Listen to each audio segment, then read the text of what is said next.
Hello guys! Welcome sa Manifest PH. Alam nyo ba na merong isang bawal na gawin sa wallet natin para hindi po kayo malasin? At ituturo ko po sa inyo ang number 1 information na ito para makaiwas po kayo sa anumang kamalasan at kawalan po ng pera. Madalas po kasi na ginagawa po nating mga Pilipino is kapag may pera po tayo sa ating wallet is binibilang po natin ang mga ito. Which is yan po yung number 1 na wag nyo pong gagawin. Kapag nagbibilang po kayo ng pera sa inyong wallet, senyales po yan na nagpapadala po kayo sa universe na mauubusan po kayo ng pera. Senyales po yan na nagwo-worry po kayo. Kaya wag po kayo guys magbibilang ng pera sa loob ng inyong wallet. Lalong-lalo na dito po natin pinapasok yung abundance. Dito po natin pinapasok yung mga swerte at kaperahan po natin. So make sure po na gawin po nating sagrado ang ating wallet. Alagaan po natin ang mga wallet po natin para hindi po tayo malasin. At pangalawa, dapat ang wallet po ninyo is rectangular shape. Iwasan nyo na po yung mga wallet na natutupi po ang inyong mga pera. Kapag lagi pong natutupi ang mga pera po ninyo, isa po yung indication na hindi nyo po nire-respeto po yung perang pinapasok po ninyo sa inyong mga wallet. Kaya ay highly advised na rectangular shape na wallet ang inyong gagamitin, gaya po nito. Ang rectangular shape po kasing wallet is, kapag nilagay nyo po dito yung pera po ninyo is, hindi po siya natutupi. Kasi yung mismong hugis po ng pera is, eksakto po dito sa ganitong klaseng mga wallet. So ito po yung isa sa mga sikreto ng mga successful businessmen at ng iba't ibang mga mayayaman around the world. Which is, ni-reveal ko na po sa inyo sa bidyong ito. Pangatlo, iwasan nyo na po ang paglagay ng mga resibo at mga credit card sa loob ng inyong mga wallet. Kasi nag-a-attract po yan ng maraming bayarin papunta po sa inyo.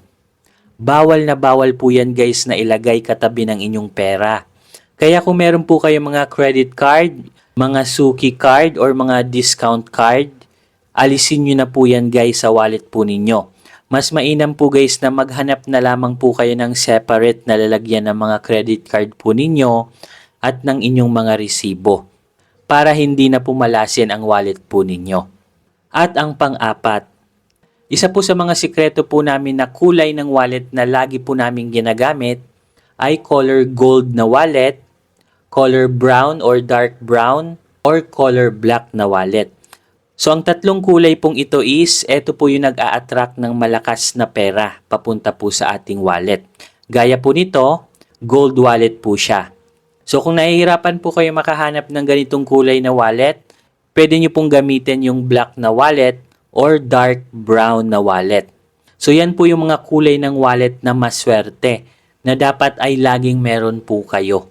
So sana may natutunan po kayo sa bidyong ito at magkita-kita po ulit tayo sa ating mga susunod na video at marami pa po akong isi-share sa inyo at i-reveal na mga sikreto para makaakit po kayo ng maraming swerte at kaperahan sa buhay po ninyo. At kung ready na po kayong baguhin, linisin yung mga wallet po ninyo at gawin po yung mga tamang routine sa wallet po ninyo, i-type nyo po sa ating comment section na I am ready para ma-activate po natin yung positive energy ng swerte. At sa mga viewers naman po natin dyan na 100% pong naniniwala sa ganitong mga pamahiin sa wallet, type yes to affirm. So hanggang dito na lamang guys at magkita-kita po muli tayo sa ating mga susunod na video.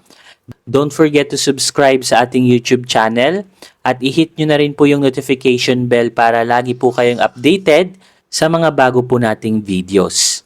Maraming salamat po. Kayo ba'y laging minamalas?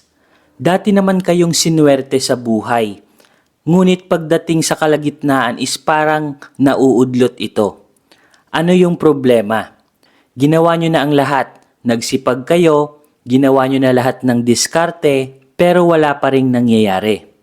Marahil na biktima ka na po ng evil eye, sumpa, at inggit. Malakas po yan guys magbigay ng kamalasan. Lalong-lalo na kapag napapalibutan ka po ng inggitero at inggitera. Marami ka na ring pampaswerteng ginamit sa buhay. Lahat ng mga prayers ay ginawa mo na, pero wala pa rin itong epekto. Marahil biktima ka rin ng tinatawag na kulam. Kaya pong tanggalin lahat yan ng ating very very powerful Revuelta Talisman. So ito po guys yung itsura ng ating Revuelta Talisman. Very very powerful crystals po ito na galing pa po ng Brazil. At hindi lang po ito basta-basta crystals dahil original at authentic crystals po talaga ito. At bukod nga po dyan is na-bless na din po ito. At hindi po basta-basta blessings ang na-transmit sa crystals na ito. Dahil ginamitan po ito ng energy transmission. Galing po sa enerhiya ng ating Divine Creator. Kung saan lahat ng mga negative energy, evil eye, inggit, barang, palipad hangin at kulam ay kayang tanggalin ito. At kahit mismo mga evil spirit, negative entities ay takot sa crystals na ito. Kinakat at pinuputol din po nito ang lahat ng trauma sa ating nakalipas. Kasali na po dyan yung trauma sa ating relationship, trauma sa business, kung na-scam po kayo, trauma sa trabaho, at marami pa pong ibang trauma na naranasan nyo po sa inyong nakalipas. Money magnet na din po ito. Nagmamagnet po ito ng maraming swerte at kaperahan. Ang original price po nito ay nagkakahalaga po ng 5,000 pesos. Pero good news kasi meron po kaming sale ngayon. Ibibigay na lamang po namin ito sa halagang 2,500 pesos. So paunahan na lamang po kayo dahil limited stocks lamang po ang nagawa po namin. Mag-comment na lamang po kayo kung interesado po kayo. Paunahan na lamang po kayo kung sino po yung maunang mag-comment. Sesendan po agad namin ng link para mapasa inyo na po ang very very powerful Revuelta Talisman na ito. At ang kagandahan po nito kasi kapag nakapag-order po kayo nito sa amin, meron na po kaming ibibigay sa inyo na libreng box or lalagyan niya po. So ito po guys yung libreng box na makukuha nyo po. Ilalagay lang po natin siya dito. So every time na kayo po ay natutulog, ilalagay nyo lamang po siya sa red box na ito. At paano nga ba ang tamang paggamit ng crystals na ito? So sinusuot lamang po ito sa ating kanang kamay or right wrist. So dapat lagi nyo po itong suot-suot sa inyong kanang kamay. At bawal po itong dalhin sa mga negative places like sa burol or sa sementeryo. Or even sa gimikan or inuman, bawal din po ito. At ang tamang pag-cleanse po nito is ilalagay nyo lamang po ito sa tubig or sa running water.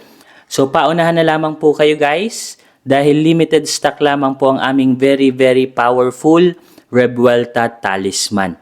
So hanggang dito na lamang guys at magkita-kita po ulit tayo sa ating mga susunod na video. Maraming salamat po.